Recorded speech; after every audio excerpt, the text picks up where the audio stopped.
Sarap ng pansit nyo, sir. At ang dami pa po. Salamat po. Kagandang buena mano naman na reba, oh. Buena manong order, tapos buena manong positive feedback din, ba? Yan, umorder ng isang overload na pansit na bahab. Susubukan daw ni Ma'am Carol. Yan ang kagandahan kapag ikaw ay maaga bang gumising para mag-basketball, mag-exercise. Ay di, pag uwi mo ng bahay ay ready ka na magtrabaho uli.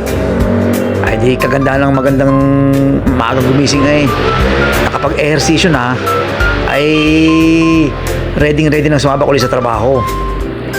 Kaya nung umorder si Ma'am Carol ng pansit habab, ay di nilutoan ko ng masarsang habab.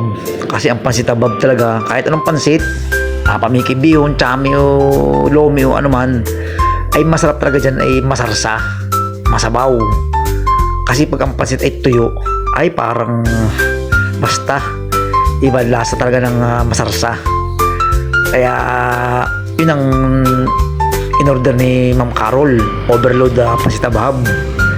Ay kapag sinabi mo kasing overload habab sa halagang 155, aba ay may 5 shanghai ka na, may 3 siomai, may fishball, tapos may ate at saka maraming gulay.